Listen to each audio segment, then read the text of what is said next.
그림 일대는 제가 은혜를 받아야지 하는 것 같아요. 저도 이제 한 13년 됐으니까 어느 정도 이제 선교지에서 좀 이루었잖아요. 그러니까 어느 순간 가르치긴 하고 그러는데 제가 현장에 전도를 가지 않는 거예요. 그래서 저희가 맨 처음 이게 그림 일대를 만난 것은 코로나 때 한참 극성일 때 모든 게 봉쇄되었을 때 그때 어느 분의 소개로 우연치 않게 이제 그림 일대를 듣게 되는데 케냐는 새벽 3시부터 합니다. 그래서 얼마나 오래 하든지 7시까지 이렇게 하셨잖아요. 근데 제가 첫날 너무 큰 은혜를 받았습니다. 다른 게 아니라 뭐였냐면은 목사님 이런 말씀하신 거예요. 선교사가 복음을 증거하지 않으면 현장을 떠나야 된다. 지금 뭐 하고 있는 거냐? 건물 짓고 있고 뭐 하고 있다고 하는데 가장 중요한 본질의 사역을 하지 않는 그런 제 자신을 또 보고 있었던 거예요. 저는 이제 제가 가르치고 전도는 이제 제가 가르쳤던 부교육자들이 하는 거라고 이제 그렇게 생각을 했었거든요. 근데 초창기 때는 얼마나 열심히 아무것도 없을 때 전도했을 때는 그때는 전도 열심히 했는데 그때 받고 제가 이 그림을 떼통해서 은혜를 많이 받았습니다. 그리고 바로 제가 어떻게 시작을 했냐면은 은혜를 받고 난 다음에 맞다. 저는 이제 많은 성경을 인쇄하고 성경을 주고 성경을 가르치는 그런 사역을 하기 때문에 그 사역장이 많았어요. 전국 학교나 교도소, 구치소, 고아원 같은 것도 성경을 주고 가르치고 있었는데 계속 읽히고 암송을 시키는데 가장 중요한 것이 뭐였냐면은 이게 복음으로 들어가는가. 여기에 대해 제가 너무나 의구심이 있었어요. 많은 사역을 엄청나게 한 것 같은데 과연 내가 잘하고 있는지 하나님이 볼 때 기뻐하시는지 여기에 제가 이제 봉착이 돼 있었죠. 그때 이제 그림 일대를 맡고 제가 먼저 은혜를 받고 이제 시작을 하게 됐습니다. 그래서 처음에는 코로나기 때문에 어떻게 했냐면은 나갈 수가 없으니까 도시 봉사령이라 저희 두 자녀를 가지고 먼저 하기 시작했습니다. 이 숙제가 있습니다. 여러분 이제 매주마다 숙제를 해서 그 다음 주 이제 보고를 하고 이렇게 할 건데 이게 그렇게 묘입니다. 우리가 처음에는 다 전도 잘해요. 그렇지만 우리 목사님 되시고 저처럼 오랫동안 있으면 전도 대상자가 없어요. 다들 믿는 사람들이 있기 때문에 그래서 어느 순간 우리가 나약해지기 시작하거든요. 그래서 저희 두 딸을 가지고 제가 이제 가르치기 시작했는데 그때 제가 많은 은혜를 받았어요.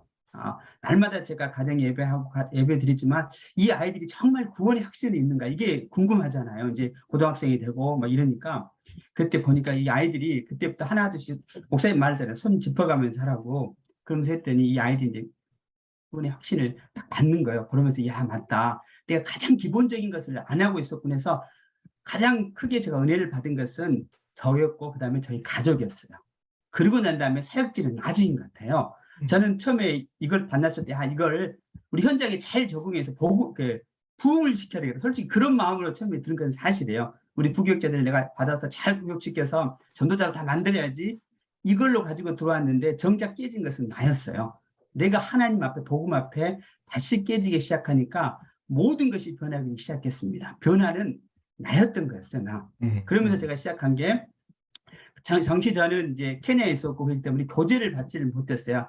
아무것도 없었어요. 그래서 부탁을 했습니다. 누구한테 부탁을 했냐면 당시 저희 이제 팀장님이시고 부팀장이 있는데 여기 이문혜 집사님 있죠. 이분한테 제가 이걸 이렇게 전도를 하고 싶은데 아무런 교재가 없습니다. 좀 도와주세요 했더니 본인이 공부했던 거 있잖아요. 그걸 저한테 보내주기 시작했어요. 그럼 그걸 제가 만들어서 그날로 이제 교재를 만들었어요. 만들고 이제 코로나로 이제 봉쇄력이 좀 풀리니까 이걸 빨리 우리 부교육자들, 현재 부교육자들 가르쳐야 되겠다. 우리 리더들에게 해서 제가 그주부터 이제 가르치기 시작하죠. 그래서 가장 처음에 한 건 뭐냐면은 그냥 전도전을 보내면 잘 안 갑니다. 그래서 제가 먼저 갔습니다. 나를 따르라 이렇게 갔습니다. 그래서 그림 일대의 성공은 딱 하나인 것 같아요. 리더입니다.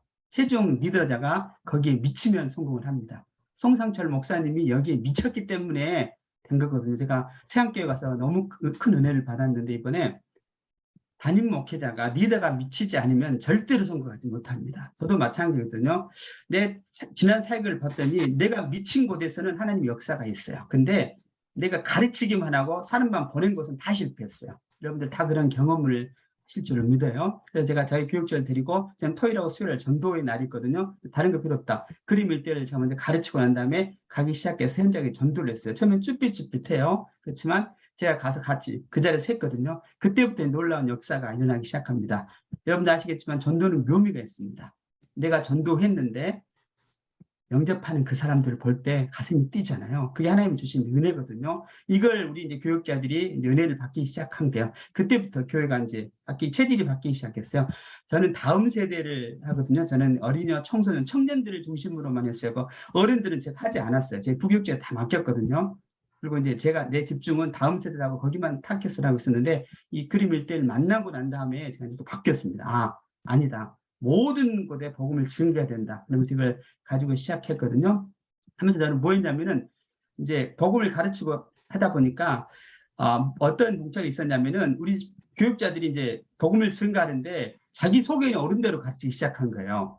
이게 원래 샘플이 있는데 이게 한 번 들어서는 잘 모르잖아요. 여러분도 한 번 듣고 잘 모르거든요. 산업부는 들어야지 이게 가서 현장에서 전도가 되는 거거든요. 그랬더니 얘를 보니까 다 자기들 스타일로 하는 거예요. 이거 안 되겠다 해서 다시 모았어요. 다시 모아서 또 연락을 했죠. 우리 이제 저희 팀장님한테 교사용을 주십시오. 그랬더니 한글로 주셨어요. 한글로 자기가 공부했던 거 있잖아요. 거기 쓴 거. 이문혜 집사님 저한테 보내주셨는데 이걸 빨리 제가 영어로 번역을 했습니다. 영어를 번역하고 이걸 가지고 또 수완료, 키수완료도 쓰거든요. 두 개를 다시 번역을 해서 이걸 그냥 그때 당시 책이 없었으니까 A4로 복사를 해서 집에서. 그래서 이걸 가지고 이대로 해라. 이대로 하고 이것이 네가 10번, 100번 하면 네 것이 됐다. 그때 이제 네 말로 바꾸어라. 이렇게 해서 포맷을 만들어주기 시작해서 전도가 시작되는 겁니다. 그랬더니 더 이제 자신감이 생기기 시작한 거예요. 여러 가지 전도는 하다 보면 여러 가지 봉착이 있잖아요. 난간들이 있잖아요. 이걸 볼 때, 맞다. 어떤 샘플이 있어야 되겠다. 그래서 그걸 가지기 시작했어요. 저는 이제 두 가지로 크게 중점하고 있는 건 저는 다음 세대를 중점을 하기 때문에 저희는 이제 성경 장학생이라고 제가 전국에 있는 아이들, 학교에서 쫓겨난 아이들, 이 아이들을 모아서 저희 교회에서 숙식하면서 공부를 가르치고 있습니다. 그래서 그 중에서 열심히 하는 애들을 제가 학교를 보내주고 장학금을 주거든요. 대학교까지 보내긴 하는데 그 아이들은 이제 리더로 키울 애들이거든요. 학교에서는 쫓겨났지만 공부하겠다는 애들을 모아서 100명 정도를 저희 교회에서 숙식하면서 공부를 가르치고 그다음에 이거 그림 밀대를 하게 하겠어요. 이게 필수 코스로 갔어요. 이렇게 이야기를 합니다. 그 아이들에게. 자, 너네들이 앞으로 리더가 되는데 네가 믿는 신념 예수 그리스도를 다른 사람에게 증거하지 못하고 그걸 설득하지 못하고 어떻게 너네들이 리더로 살 수 있냐. 그러면서 이게 그림 밀대 하나씩 가르쳐서 끝나고 나면 반드시 제가 현장에 전도를 나가기 시작했어요. 근데 청소년들이 전도 잘 안 하거든요. 그리고 쪽팔려요. 자기들 말로 엄청 쪽팔려 하거든요. 이거 어떻게 해, 어른들. 근데 제가 뭘 줬냐면은 그냥 가면 안 되니까 전도 마스크를 만들었습니다. 그 전도 마스크에다가 뭘 붙였냐면은 스티커를 붙였어요. 송목사님한테 영접 기도문 있죠. 전도 마스크에다 스티커를 붙여서 이걸 가지고 같이 나가자. 그래서 같이 나가기 시작했어요. 그러니까 케냐는 당시에는 마스크를 안 쓰면 벌금을 내거든요. 그러니까 마스크를 다 받아요. 받을 때 그냥은 주지 않고 제가 이 복음을 증가하는데 이걸 들으시면 제가 드리겠습니다. 이렇게 시작했어요. 그래서 5분 이내, 3분 이내 해라. 그렇게 쭉 했거든요. 처음에 청소년들이 못해요. 할머니들인데 할머니들이 그런 게 있어요. 자기 손자 같고 자기 아들 거 딸 같자 해서 들어주는 거야. 처음에 아이고 기특해라 기특해라. 그러다가 하나 둘씩 이렇게 하다가 나중에 영접 기도문 가면은 그분들이 영접을 하는 그때 이들이 깜짝 놀라기 시작한 거예요. 그래서 저는 항상 끝나고 난 다음에 뭐냐면 전도 간증을 시킵니다. 다 모아요. 모아서 너네가 이제 3명씩 가서 2명씩 가서 짝을 해서 전도하고 왔는데 그럼 보고를 해봐라. 네가 전도에 어떤 경우가 있었 했더니 얘들이 서로 손을 들면서 제가 간증하겠습니다. 제가 간증했습니다. 목사님 제가 가서 전도를 했는데 저 할머니가 복음을 받아들여서 예수를 믿겠다고 그럽니다. 얼마나 가슴이 벅차든지 바로 이거였습니다. 야, 맞구나. 하나님께서 저는 그랬어요. 이 애들 잘 공부시키고 성경 많이 읽히고 전 암송시키고 쓰게 만들거든요. 근데 가장 중요한 걸 뺐어요. 네 입술로 가서 복음을 증거해라. 승인에 대한 삶을 살아가는데 그건 내가 못해준 것 같아요. 제가 공부 열심히 시키고 성경 하게 하고 성경 읽게 하고 이런 것들은 어마어마하게 살게 됐어요. 근데 교도청장을 만나서 가서 이야기를 하고 교육부 장관을 가서 설득해서 이 나라를 바꿀 것은 하나님의 말씀입니다. 이 말씀을 읽히면 됩니다 하고 나눠주기는 수없이 나눠줬어요. 그러니까 가장 중요한 한 사람 영혼을 터치 못했던 제 자신을 보기 시작한 거죠. 그래서 모든 사역을 다 바꿨습니다. 아니다. 가서 1대1로 가서 복음을 증기해야 된다. 그래서 가장 귀한 툴이 저는 그림 1대1이라고 봤어요. 여러분 처음에 보시면 그래요. 제가 어떤 목사님이 했더니 이거 다 아는 내용인데 이거 다 한다고. 근데 아는 게 중요한 것이라 그 아는 대로 가서 행하는 거잖아요. 저는 거기에 포커스를 주고 싶습니다. 여러분들 이 그림 1대1을 보면 이거 뭐야? 다 짜집기 한 거잖아요. 좋은 거 다 모았잖아. 그런데 그 역사가 있는 게 뭐냐면 내가 그걸 가지고 현장에 나갔을 때, 선도를 했을 때 그때 그 역할이 나오기 시작합니다. 그래서 저는 어떻게 했냐면 이걸로 그냥 끝내지 말자. 그래서 뭘 했냐면은 목회자 세미나를 준비했어요. 이거 우리 한 교회만 하지 말자. 우리 학교만 하지 말자. 그래서 제가 뭘 했냐면은 제 밑에 한 30명이 그 담임 목사들이 있거든요. 제 단체. 그분들을 다 모으기 시작했어요. 저희가 전도 세미나를 열기 시작해서 그분들에게 이걸 그림 일대 전도를 가르치기 시작했습니다. 그리고 이제 얼마 전에 송 목사님 직접 오셨어요. 케냐를. 그때 이제 100명의 목회자들이 왔거든요. 와서 했는데 이분들이 얼마나 큰 은혜를 받든지 거기는 대부분 담임 목사님들, 뭐 비숍, 우리 말하면 노회장, 총회장들 이런 분들이 있어요. 이런 분들 교회가 크면 클수록 현장에 전도 안 하십니다. 시키기만 했지 저하고 똑같았어요. 다 그러거든요. 이분들이 이제 가서 현장에 전도하더니 나중에 간증들이 쏟아지기 시작한 거예요. 정말 오랜만에 전도를 해봤다는 거예요. 아, 맞구나. 그러면서 그걸 한 영혼의 소중함을 알았다고 그런 고백들이 계속 쏟아지고 있거든요. 그래서 제가 그런 생각을 했어요. 이걸로 끝내면 안 되겠다. 이 목회자들 중에서 제가 정말 잘하는 목회자들 봐서 제가 그 이제 지방이나 어떤 데는 10시간 걸려서 오신 분도 있거든요. 거기 가서 정말 이 복음으로 끌끌증서 복음을 증거하는 목회자는 내가 어떻게든 도와주겠다. 그러면서 내가 이제 저희 전도팀들을, 저희 교회에서 훈련 전도팀들을 그곳에 보내서 훈련시키고 함께 전도하게 만듭니다. 그리고 최근에 가장 기쁜 소식은 뭐냐면은 저희가 이제 그림 일대 전도팀을 아직 한 번도 교회가 없는 곳, 학교와 교회가 없는 그곳에 한 우간다 국경에 10시간 되는 거리에 제가 우리 전도팀을 보냈어요. 아무도 믿지 않아요. 거기 가서 한 곳을 빌려서 거기서 전도 세미나를 했거든요. 그래서 거기서 믿는 사람이 생기기 시작했어요. 그러면서 저한테 부탁을 하는 게 그곳에 교회를 좀 세워달라고 하는 기도였고요. 저는 저 건물 짓는 사역을 저는 잘 안 하거든요. 저는 가르치는 사역 이걸 하는데 그때 하나님 그 마음을 주시니 그곳에 세워라. 그곳에 교회 학교를 세워라 하고 기도하고 있는데 그게 또 유지분 한 분께서 일정 부분 땅을 저한테 기증해 주셨어요. 그래서 제가 거기다가 펜스하고 우물까지 팠는데 이제 제가 이제 교회를 또 시작할 건데 모아지면 뭐냐면 이 복음을 증거했을 때 일어난 역사들이거든요. 저는 우리가 그렇게 할 수 있을 거라 봐요. 우리 이제 목사님들, 선교사님들 다 교회 리더 부이시는 계신 분들 처음에는 저 같은 마음으로 왔을까요? 근데 저는 그겁니다. 하나님 앞에 늘 제가 제 죄인으로서 고백하는 것은 어느 순간 제가 처음 사랑을 잊어버렸어요. 맨 처음 예수 그리스도를 만났을 때 그때 내 모든 생명을 다 주고서 주님만을 살겠다고 하는 그 고백이 첫사랑이 있었는데 어느 순간 10년이 되고 20년이 되고 내가 지위가 높으면 높을수록 전도사가 되고 목사가 되고 좀 높은 직이 되고 이러다 보니까 어느 순간 안 하기 시작한 거예요. 거기에 우리가 함정이 있는 것 같아요. 그래서 정말 여러분들이 교회가 부흥되기를 원하시고 선교 현장이 변하시길 원하십니까? 핵심 키는 저였어요. 내가 하나님 앞에 무릎 꿇고 다시 그 처음 만났던 그 복음의 그 자리로 갔을 때 우리 하나님께서 은혜 주실 줄 믿습니다. 이게 단순히 이 그림을 가지고 복음의 이 툴로만 생각하면 절대로 되지 않아요. 절대 은혜 임하지 않습니다. 내가 하지 않고 내가 은혜 받지 않고 내가 하나님 앞에 가지 않으면 절대로 역사 일어나지 않아요. 저는 그렇게 했으면 좋을 것 같고 최근에 제가 하는 게 뭐냐면은 하나님 또 비전을 또 주셨어요. 제가 교도소, 학교, 경찰서 이렇게 사역을 또 하거든요.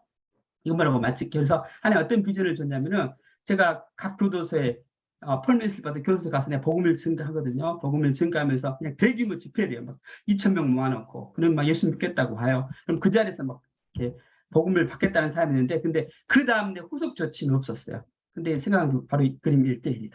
그걸 가지고 와서 그 중에서 믿겠다는 사람들, 그 다음에 재수자 중에서도 이렇게 조금 이제 교회를 다녔거나 목회자들도 많이 있거든요. 그 사람들을 모아서 그 사람들을 그림 일대를 해서 네 내부반에 가서 네 그 교도소 거기 가서 거기서 이걸로 복음을 증가해라. 그래서 제가 이번에 교재를 만들었습니다. 목사님이 도와주셔서 소활로 되는 교사용과 그다음에 영어 이렇게 전부 다 만들어서 이거를 이제 각 교도소에 이제 각 들어가기 시작할 겁니다. 이게 제 첫 번째고, 그다음에 가장 은혜가 많은 곳은 구치소입니다. 구치소는 바로 오자마자 죄를 짓고 바로 온 사람들이 구치소들이거든요. 이 사람들은 항상 두려움이 있어요. 이제 판결을 받고 다 이제 교도소로 가게 되는데 이 사람들에게 가장 복음을 전하기 쉽고 가장 잘 받아들이거든요. 이 사람들이 그림 일대로 복음을 전해야 되겠다. 그래서 지금 그런 생각을 하고 두 번째 타겟은 이제 학교입니다. 그 학교 제가 가르치고 있는 우리 성경 장학생들이 있거든요.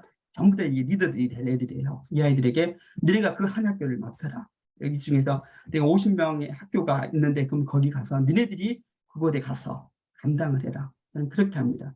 옛날에는 주는 사역이었어요. 성경을 주고 그다음 읽게 하고 쓰게 하는 사역이지만 아니다. 그걸로 한다면은 그다음 열매는 없어요. 그냥 나는 만족감이 있을 수 있어요. 내가 이렇게 많은 학교에 수백 명의 수천 명의 수만 명에게 제가 성경을 나눠줬습니다. 읽게 끝냈습니다. 그게 중요한 게 하나님의 말씀은 그 중에 과연 어느 사람이 복음을 받아들였냐? 정말 영접했냐? 이걸 저에게 물으는 것 같아요. 그래서 저도 모든 사역의 패턴을 다 바꿨습니다. 큰 것, 화려한 것이 아니라 한 영혼에게 가면 그 영혼이 바뀌었을 때, 그 영혼이 예수 그리스도의 사람이 되었을 때 기뻐하실 것 같아요. 그래서 우리 이제 같은 동역자분들이시잖아요. 저는 지금도 부족하고 지금도 항상 하나님 앞에 그러면 하나님 저는 할 수 있는 게 아무것도 없습니다. 하나님 은혜 없이는 아무것도 할 수 없는데 하나님 도와주세요. 지켜주세요. 그래서 항상 요구하거든요. 하나님 이런 기이한 그림 일대를 통해서 제 자신을 먼저 은혜 주셨는데 이걸 나만 가지 말고 같이 나누기를 원합니다. 제가 이번에 선교사 회장이 됐는데 그러면 하나님 저에게 주신 기회라고 봐요. 가장 힘든 것이 같은 동료 선교사, 동료 목사에게 가르친 게 제일 힘듭니다. 여러분 다 아실 거예요. 그분들 이미 다 알아요. 나 이거 다 해봤어. 내가 얼마나 많은 전도 훈련을 받았는데 모든 선교사님이 다 그래요. 보시면 다 그래요. 이건 나 다 한다고. 근데 그게 중요한 게 아니었던 거예요. 어떤 이상한 교제일지라도 이것만 가지고 내가 하나님 앞에 가지고 나가면 하나님이 역사하시거든요. 근데 현장에 가지 않고서 다 한다는 거예요.